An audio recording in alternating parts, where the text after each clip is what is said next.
500 টাকা নোটটা দিলে আপনার হুঁশটাহে আমরা তারা ভোট দিতে গিয়া বাসের নাম দাঁড়াইয়া বন্ধাইলা না। এখন আমি মুস্তাক ফয়েজি এই ব্যাপারে যদি বাপ তুল্লা গালি দেই এবারে কোনো হুজুর সম্মান করি, সম্মানের জায়গা থাকেন। আপনার আব্বা লইয়া গালি দেন ভাড়াই চিনছেন না, একটা দৌড়ন দিয়ে আমার হাউন্ডের রুচি থাকতো না কয়ে দিলাম। আমি ওনার আব্বারে লইয়া গালি দিলে ওনার মোটেও পছন্দ হবে না, এটাই স্বাভাবিক। কিন্তু আমার দেশের মানুষ বাপ তুল্লা গালি দিলে তুমি এত কষ্ট পাও, আর নির্বাচনের সময় নিজে জাল ভোট দিতে গিয়া তোমার আব্বার নাম করিম, তুমি যে খুব ইচ্ছা কইলা, ঠিক কিনা কও? তুমি তো নিজের বাপের নাম নিজে বদলাইছ। তুমি হইলো করিমের ভূত, কুদ্দুসের ভূতের ভোট দিতে গেছ। তোমার জিজ্ঞাসা বাপের নাম কি? তুমি আইসা কইছো আব্দুল কুদ্দুস। তুমি কি রকম নিব খারাপ? তুমি কি আর হেবাডার ভূত রইছ? তুমি তো কুদ্দুসের ভূত হইয়া বইয়া রইছ। আচ্ছা, হুদা খালি বেড়াইতের দোষ, বেড়াইতের দোষ না। এবিডি যে ভোট দিতে গিয়া জামাইয়ের নাম বদলাই নিল, এটা কিটা করো? কিরে এই কারবার আসেনি রে? কথা তো আরেকটা মনে পড়ছে, এটা কি কইলে এটা আমরা যে টেহার কাছে কেমনে বেচা ওই শুনলে বুঝবা। 2001 সাল, কয় সাল? 2001 সালে 1 অক্টোবর একটা সংসদ নির্বাচন হয়েছিল, মনে আছে নি কথা? 2001 সালে তখন আমার ওয়াজ এত জায়গাত গেছে না। এই সিফা সাফাত উড়ানো টুডানো খেরমিডার সিফাত, কলামুড়ার সিফাত, এই যে হলো মাইক ফাই গিয়া সেরে কই ভাই ওয়াজ ফারি করাইবেন নি? তারা করায়, দিলে দেয়, না দিলে মুখে চালু দিয়ে ভাত খাওয়াই দেয়। তাই তাই দূরে ওয়াজ তখন আমি ওয়াজ বিচারি, ওখানে না মানে ওয়াজই বিচারে। আমরা তো ওয়াজ আমি বিচারি। এর ভিতরে দিয়া নির্বাচনের কয়েকদিন পরে আমি আমার ঘরের ভিতরে শুয়ে রয়েছি। এমন টাইমে আমার এক স্বাস্থ্য ভাইয়া দৌড়াইয়া কয়, ভাই সাহ তাড়াতাড়ি উঠেন। আমি ওই কি ওই মুরাদনগরতে মাহফিল আইয়া পড়ছে। আমি গিয়া মাহফিল বিচারি, কি আর মান যাবি? দৌড় দিয়ে গিয়া করে ভাই কই কি কারবার? হুজুর আপনারা এলাকার দাওয়াত, ছেলের পরে বসাই যান, পরে বসান,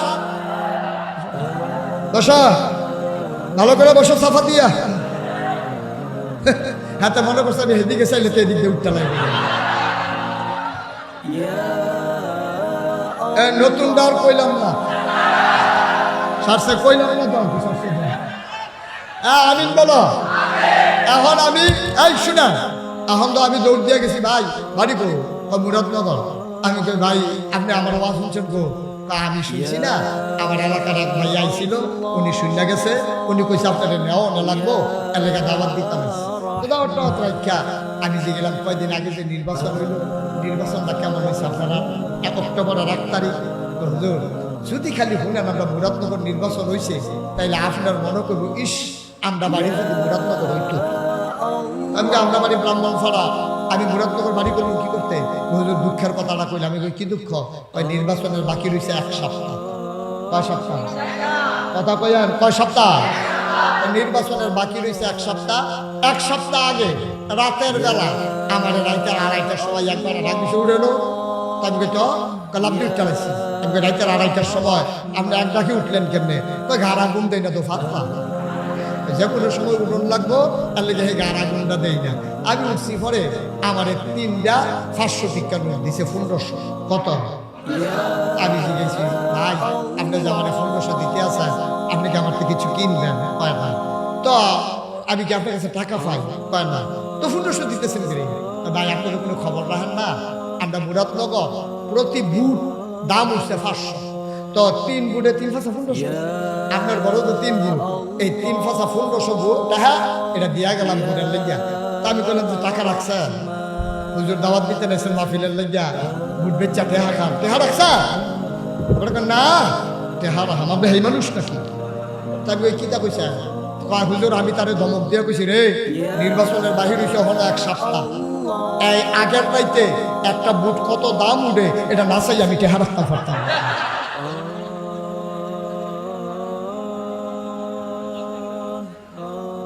নাউজুবিল্লাহ কইতেন না, জোরে কইতেন না নাউজুবিল্লাহ। তুমি দল ক্ষমতায় নিতে গিয়া তোমার বাবার নাম বদলাই ফেলো। ও পর্দার আড়ালের মায়েরা, তুমি জাল বুট দিতা গিয়া তোমার স্বামীর নাম বদলাই ফেলো। টাকা খাইয়া তুমি ভোট বিক্রি করো। অথচ ১,৫০০ বছর আগে আমার গরিব নবী ৩ দিন হয় চুলায় আগুন জ্বলে না। নবীর টাকার কত দরকার? কাফেররা আইসা কয়, ও মুহাম্মদ, যত টাকা লাগে টাকা নেবা, শর্ত হইল এক আল্লাহর কথা আর বলা যাবে না। দাবি কয় দফা? কয় দফা প্রস্তাব? গেল কয়টা? রইল কয়টা? আবার নবীজি কয়, চাচা তিনোটা কথা শেষ করেন, এরপরে আমি জবাব দেব। ২ নম্বরে কি কথা? কয় যদি ক্ষমতা চাও ক্ষমতা দেব, নেতা বানাই দেব, নমিনেশন পেপার সাবমিট করা লাগবে না, গণমিছিল করা লাগবে না, নির্বাচনের আগে বিস্কিট খাওয়ানো লাগবে না, টাকা দিয়া ভোট কিনা লাগবে না, নির্বাচনের ২ বছর আগে গাছ উঠতে হাত নাড়া লাগবে না। আমরা তো সেটা আছে নাকি নাই? নির্বাচনের বাহিরে ২ বছর, অহন নির্বাচনের খবর নাই, হাতে গাছের পাতা দুটা আরেকটা সিটাগানতে আইয়া সেটা সিনলাম দিয়ে বেহুশ, হাতে সিনলাম দিয়ে বেহুশ হইয়া সিলপাত কামড় দিয়ে লুন ছেড়ে দিছে, সকলে বাতি বুত্তি লইয়া যাতে হেতে গাছের তলে ফইরা রইছে। তারে জিগায় কি তারে? কয় গাছ উঠটা কাটা জানি আপনারে। কারে গাছ উঠটা আপনার বোকাটা? কয় আমি কি বিছা দেখছি, সান্দের ফোনের ভিতরে দেখছি কাটা জানি আপনারে। সকলে মিল্লা প্রস্তাব টিপ দিয়ে দেহে তে নির্বাচন করবো, শুভেচ্ছা। নির্বাচনের খবর নাই, ২ বছর উঠতে উঠে তো আপনারে কপাল বালাতে পড়ছে না, তার কারণ ভালো আছি হ্যানতে পড়লে তার হাত পা বাগানোর কথা কথা আজব কারবার। তাই ওইটা আপনারে আমার নবীজিরে কইছে, হোক এমনি আপনার মারণ লাগতো না, নমিনেশন পেপার সাবমিট করা লাগবে না, গণমিছিল করা লাগবে না, বুটের বাক্স লইয়া দৌড় দেওয়ান লাগতো না, পুলিশ দিয়ে আগের রাইতে ভোট করণ লাগতো না, একবার ক্ষমতায় গেলে ১৭ বছর না বাহি সারা জীবন থাই চালাইবা। এটা তোমার কি বল? আল্লাহ নবী কয় দফা গেল কয়টা? দফা না কয়টা? ৩ নম্বরটা বলেন, তারপরে চিন্তা করব কি করা যায়। আবার কাফেররা ডাকিয়া কয়, মুহাম্মদ সুন্দরী সুরুষী কুমারী যুবতী মেয়েদেরকে লাইন ধরাই দেব কাবার সামনে। সুন্দরী সুরসী কুমারী যুবতী মেয়েদেরকে লাইন ধরাই দেব, কোনো টাকা পয়সা লাগবে না, কোনো বেনারসি কাঁথান লাগবে না, মেকআপ বক্স লাগবে না, কানের দুল নাকের ফুল গলার মালা হাতের মালা লাগবে না, মেয়ের মায়ের শাড়ি দেওয়া লাগবে না, বাবার লুঙ্গি পাঞ্জাবি দেওয়া লাগবে না, শালাশালির হাফ প্যান্ট সালোয়ার কিনা দেওয়া লাগবে না, শুধু তুমি মন চাইলে বিয়ে করবা। শর্ত হইল এক আল্লাহর কথা আর বলা যাবে না। প্রস্তাব পাড়া কথা বলা পাড়া। আবার নবী আস্তে করে চুপ মেরে বসে আছেন, মাথাটা তার নিচু, চোখ দিয়ে টপ টপ করে নবীর পানি পড়ে। আবার কাফেররা জিজ্ঞেস করে, মুহাম্মদ আবার তোমার মত বলো, আমাদের কথা শেষ, আমাদের কথা শেষ, আবার তোমার মত বলো।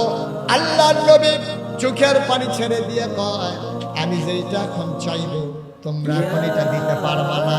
আমরা পারি না এমন কোনো কাজ আছে নাকি? কয় ভাই এখন আমি যেইটা চাইবো এটা দিতে পারবা না। ভাই কি চাও? আবার নবী মুস্কি হাসি দিয়া কয়, তোমরা যদি আমার ডান হাতে সূর্য দাও, বাম হাতে যদি চন্দ্র দাও, ডান হাতে যদি সূর্য দাও, বাম হাতে যদি চন্দ্র দাও, খোদার কসম দিয়া বলি ডান হাতে সূর্য দিতে পারবা, বাম হাতে সূর্য দিতে পারবা, এক আল্লাহর পথ থেকে আমি মুহাম্মদকে চুল পরিমাণ সরানো যাবে না, যাবে না, যাবে না। ঠিক কি না?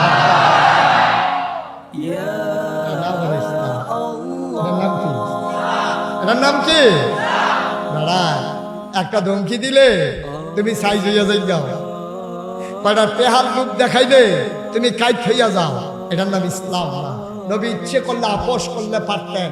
তুমি আশেকের রাসূল দাবি করো, অথচ কথায় কথায় আপোষ করে ফেলো। তুমি একটা দাওয়াত পাইলে তুমি একবারে কাইট হয়ে যাও। তুমি লাট সাপ, তুমি ফির সাপ, তোমার 1 লক্ষ মুরিদ তোমার মুখ দিয়ে একটা উচিত কথা বের হয় না, তোমার ফিরালির মুষ্টি মারি আমি।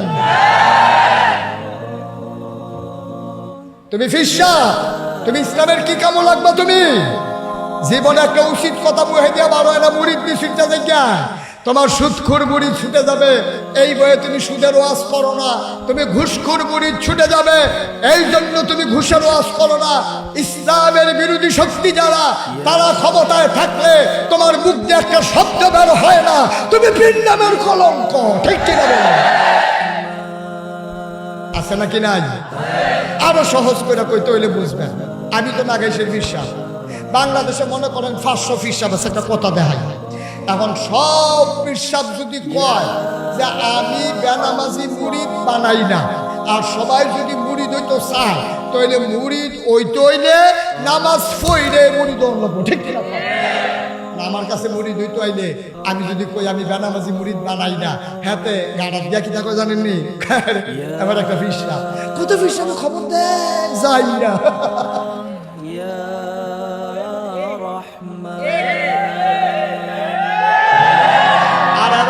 একটা ফিরসাব হইছে রে, এবার বলে বেনামাজি মুরিদ করা না বেড়া, 50 টাকা দিলে পুরোপুরি ফিরসাব বাইতে গিয়ে বইয়া থাকে।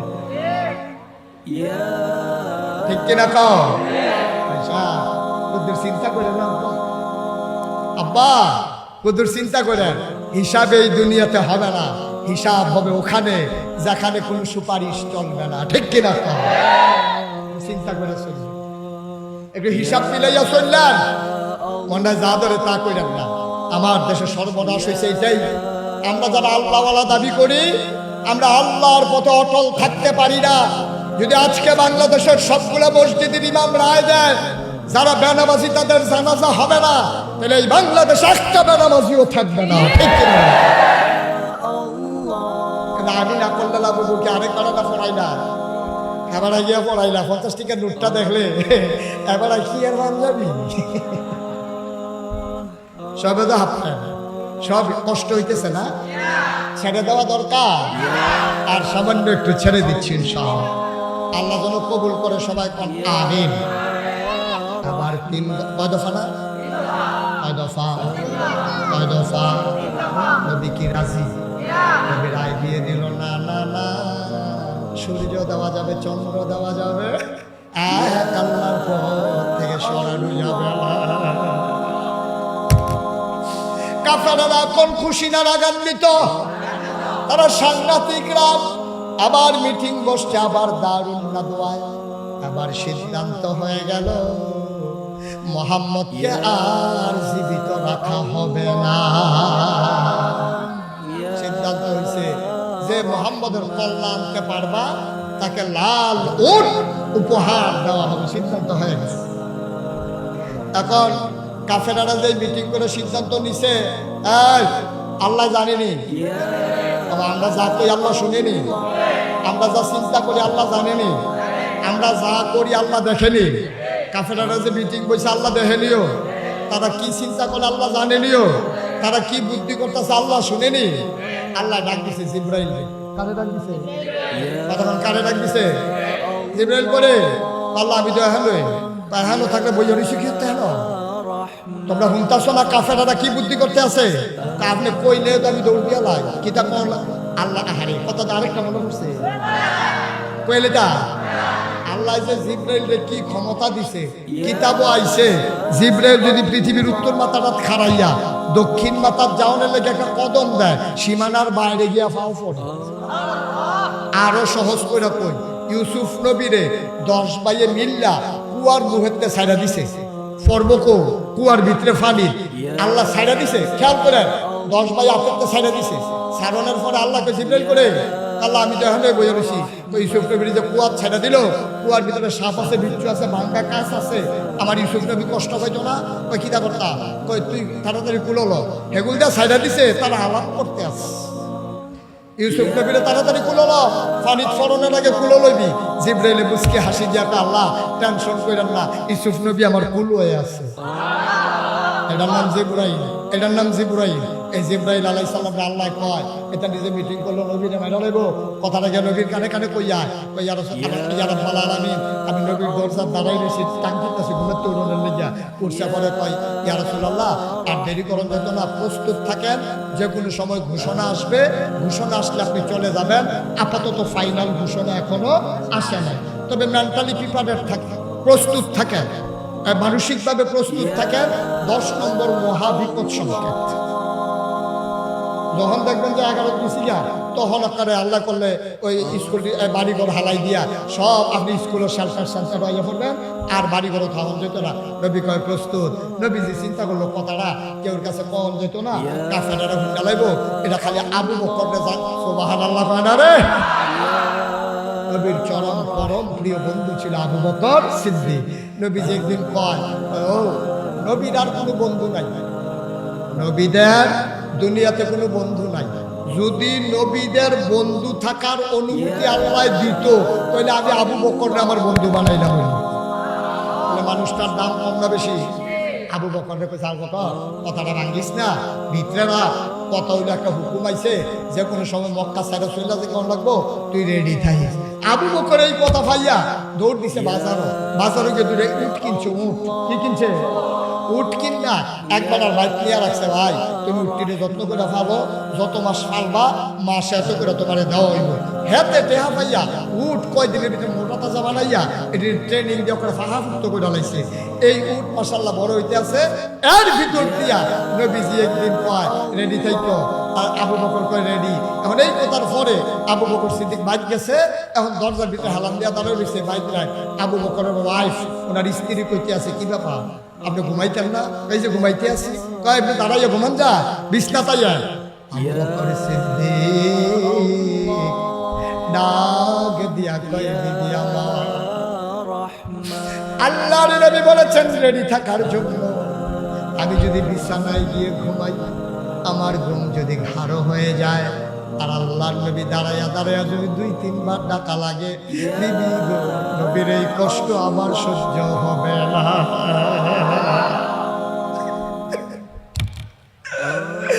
আমি বিছানায় ঘুমাইতে পারবো না, আমি দরজায় দাঁড়াইয়া ঘুমাবো। বিবি ডাক দিয়া কয়, আপনি আবার কেমনে ঘুমায়, আপনার তো কষ্ট হবে। আবু বকর সিদ্দিক ডাক দিয়া কয়, আবু বকর সিদ্দিকের কষ্ট কোনো ব্যাপার না, আমার নবীর বিন্দু পরিমাণে কষ্ট আমার জন্য বরদাস্ত হবে না। আবু বকর সিদ্দিক যদি ক্ষতিও হয়ে যায় কোনো সমস্যা নাই। এমনি ভাবে নবী হযরত আবু বকর সিদ্দিক রাদিয়াল্লাহু তাআলা দরজায় দাঁড়িয়ে দাঁড়িয়ে পিঠের ভিতরে দরজার ভিতরে পিঠ লাগাইয়া ঘুমায়। একদিন আল্লাহ নবী দরজায় সে ডাক দিলেন, আবু বকর। এক ডাকের সাথে সাথে আবু বকর সিদ্দিক কয়, লাব্বাইক ইয়া রাসূলুল্লাহ।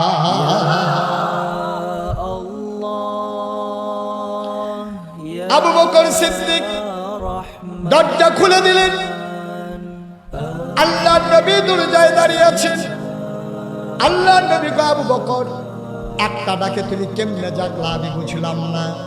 আবু বকর সিদ্দিক কয়, নবী গো, ও নবী, আপনি যখন বলেছেন প্রস্তুত থেকো, ওই দিন থেকে আমি আবু বকরের পিঠ আর বিছানায় লাগে না। কত সায়েন্টিফিক, ভূতত্ত্ববিদ, ভূগোলবিদ, যুদ্ধে পারদর্শী আমার নবীজি। নবীজি আবার বের হয়ে আবু বকর সিদ্দিক বা আসেন ওই বাড়িতে যায়, ইয়া 2টা উট লইছে। নবী হাঁটা শুরু করছে মক্কা থেকে মদিনা যেই দিকে, আর উল্টা দিকে। আবু বকর সিদ্দিক কয়, ইয়া রাসূলুল্লাহ আপনি উল্টা দিকে যাচ্ছেন কেন, আপনি না বলে মদিনায় যাবেন?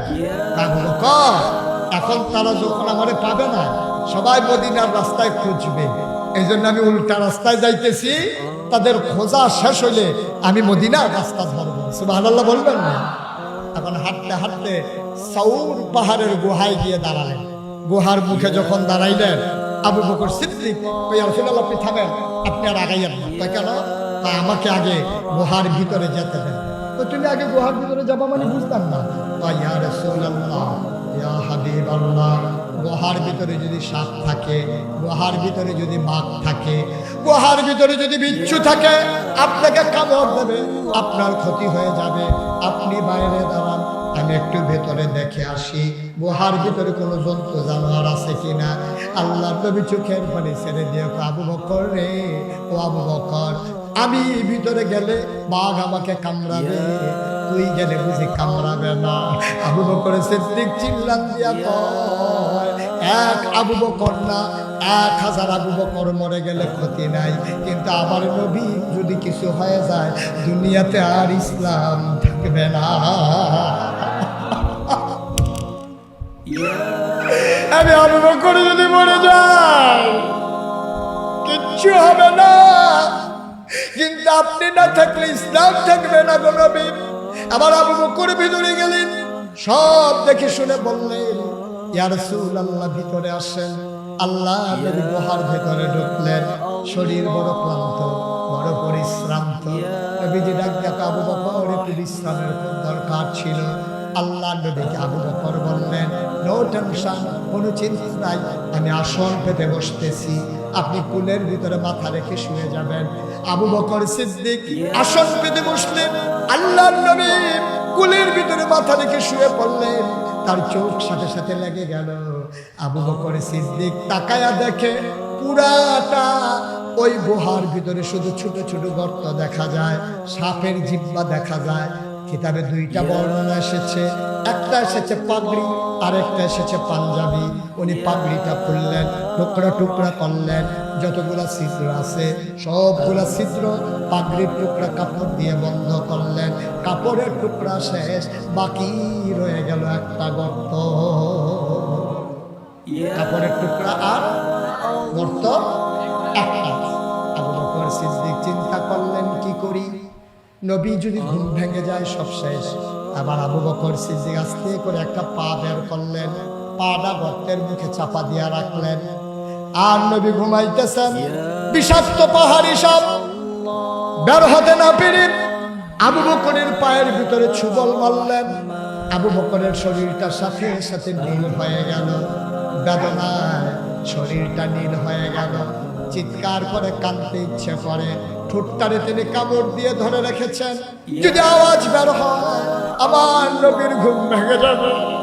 আমি ঘুম ভাঙতে দিতে পারি না, ঠোঁটটারে কামড়াইয়া লাল করে ফেলেছেন, কান্না থামাইতে পারেন না। কোনো মতে আওয়াজ থামাইছে, চোখের পানিটা থামাই রাখতে পারে নাই।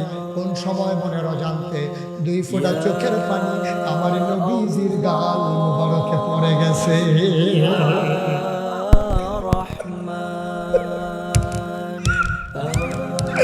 আল্লাহর নবী তিনি চমকে উঠলেন, তিনি থমকে দাঁড়ালেন, তিনি আশ্চর্যান্বিত হয়ে গেলেন। তিনি তাকায়া দেখা আবু বকরের চোখগুলো লাল লাল, শরীরটা নীল হয়ে গেছে। আল্লাহর নবী মনে পড়ছে নাকি? বউ বাচ্চার কথা মনে পড়ছে নাকি? কেন কান্দা আবু বকর? কি সমস্যা তোমার? কি সমস্যা? বাড়ির কথা মনে পড়ছে নাকি? মন খারাপ? আবু বকর সিদ্দিক কয়, ইয়া রাসূলুল্লাহ, যেই নবীর চেহারার দিকে তাকাইলে বাচ্চারা খিদা ভুলে যায়। 3 দিনের না খাওয়া মানুষ, আর তার খিদার কথা মনে থাকে না। ওই নবী আমার কুলে, আর আমি বুঝি বাড়ির কথা মনে করে কাঁদবো। এটা আপনি কি বললেন গো নবী? বুঝলাম না। এবার নবীজি ডাক দেয়, আবু বকর তাইলে কাঁদবো কেন? আবু বকর ডাক দেয়া কয়, নবী গো, মনে করেছিলাম বলবো না, কেন কান্দি? ও নবী আমার, বিষাক্ত সাপ আমার পায়ের ভিতরে ছুবল মেরেছে। আল্লাহর নবী ডাক দেয়া কয়, কেন বলো নাই? আপনার ঘুম ভাঙাইতে ইচ্ছে করে নাই। ওই দেখি কোথায় কামড় দিয়েছে। নবী পায়ের জায়গাটা দেখলেন, আঙ্গুলে করে আস্তে করে একটু লালা আঙ্গুলের মাথায় লাগালেন, বিসমিল্লাহ বলে ওই আবু বকরের পায়ের জায়গায় যেখানে সাপ ধ্বংসন করেছে আস্তে করে লালাটা লাগাই দিলেন। লালা মুবারক। আবু বকর সিদ্দিক কয়, সাপ কামড় দেওয়ার আগে আমার পাটা যেমন আরাম পাইছিল, নবীর লালা মুবারক লাগার সাথে সাথে ওই আগের চাইতে আমার পা আরো বেশি আরাম পাচ্ছিল। কি অপরাধটা ছিল নবীর, কি অপরাধটা ছিল আবু বকর সিদ্দিকের? কেন তারা গুহার ভিতরে লুকাইয়া বাড়িঘর ছেড়ে দিয়া মক্কায় যাওয়া লাগলো? কোরআনুল কারীমে 30 পারায় সূরা বুরুজে আল্লাহ ওয়াজ করে দিলেন, ওয়ামা নাকামু মিনহুম ইল্লা আইয়ুমিনু বিল্লাহিল আজিজিল হামিদ। কোনো অপরাধ নাই, কোনো অপরাধ নাই। ওয়ামা নাকামু মিনহুম ইল্লা আইয়ুমিনু বিল্লাহিল আজিজিল হামিদ। ওনাদের একটাই অপরাধ, ওই মহাপরাক্রমশালী এক আল্লাহর উপরে তারা ঈমান এনেছে, ঠিক কিনা?